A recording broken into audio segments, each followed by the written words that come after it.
Hello दोस्तों, रक्षाबंधन को लेकर मुझे एक बहुत ही अच्छी जानकारी प्राप्त हुई है जिसे मैं आपके साथ शेयर कर रहा हूँ। एक दंतकथा के अनुसार सूर्पनखा ने अपने भाई रावण को सर्वप्रथम भद्राकाल में राखी बांधी थी, जिसके कारण रावण का पतन हुआ। इसलिए राखी बंधवाने से पहले भद्रा का विचार अवश्य कर लें। शास्त्रों के अनुसार भद्राकाल में राखी बांधना निषेध माना गया है। पंजाब, हिमाचल प्रदेश, दिल्ली, जम्मू कश्मीर से ही उदयाव्यापिनी पूर्णिमा के दिन प्रातःकाल को ही रक्षाबंधन पर्व मनाने का प्रचलन है। भद्रा के साये के कारण पंचांगकारों में भले ही मतभेद हों, परंतु भद्रा पुच्छ, भद्रा समाप्ति काल अथवा पूर्णिमा का संचरण 3 मुहूर्त से कम होने पर शास्त्रसम्मत विधान अनुसार पहली राखी भगवान को अर्पण कर रक्षाबंधन पर्व मनाना चाहिए। वैदिक राखी रक्षा सूत्र का रक्षाबंधन में सर्वाधिक महत्व है। कच्चे सूत से लेकर रंगीन कलावा, रेशमी धागे और सोने चांदी तक की राखी हो सकती है, परंतु वैदिक राखी का अपना ही महत्व है।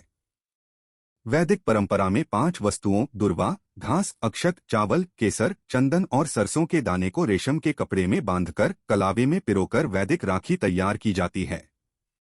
वैदिक रक्षा सूत्र में 5 वस्तुएं महत्वपूर्ण हैं।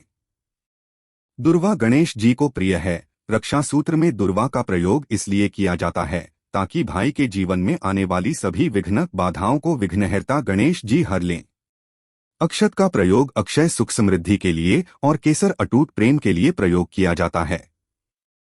चंदन की सुगंध भाई को सभी प्रकार के मानसिक तनाव से मुक्त रखती है और जीवन में शीतलता लाती है।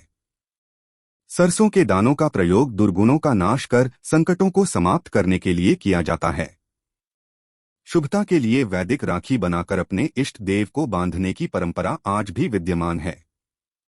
आस्था का धागा लाल, पीले और हरे 3 रंगों से सूत के कच्चे धागे से मौली बनती है, लेकिन कभी कभी यह 5 धागों की भी बनती है, जिसमें नीला और सफेद भी शामिल होता है। 3 का अर्थ त्रिदेव और 5 का अर्थ पंचदेव से है। मौली को बांधने के 3 कारण हैं। पहला आध्यात्मिक, दूसरा चिकित्सकीय और तीसरा मनोवैज्ञानिक। इसे कलाई में बांधने पर कलावा या उपमणिबंध कहते हैं। हाथ के मूल में 3 रेखाएं होती हैं, जिन्हें मणिबंध कहते हैं। भाग्य और जीवन रेखा का उद्गम स्थल भी मणिबंध ही है। इन तीनों रेखाओं में दैहिक, दैविक और भौतिक जैसे त्रिविध तापों को देने और मुक्त करने की शक्ति रहती है। इन मणिबंधों के नाम शिव, विष्णु और ब्रह्मा हैं।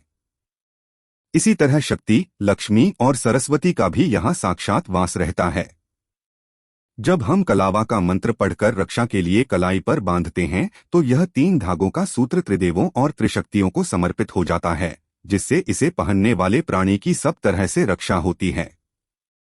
मौली को हाथ पर इसलिए बांधा जाता है ताकि मन में सात्विक विचारों में वृद्धि हो। इस धागे को कलाई पर बांधने से शरीर में वात, पित्त और कफ के दोष में सामंजस्य बैठता है। माना जाता है कि कलावा बांधने से रक्तचाप, हृदय रोग, मधुमेह और लकवा जैसे गंभीर रोगों से काफी हद तक बचाव होता है। शरीर के संरचना का प्रमुख नियंत्रण हाथ की कलाई में होता है, इसलिए इसे बांधने से व्यक्ति स्वस्थ रहता है। अगर जानकारी अच्छी लगी हो तो इसे अधिक से अधिक शेयर करें। शुभ रक्षाबंधन।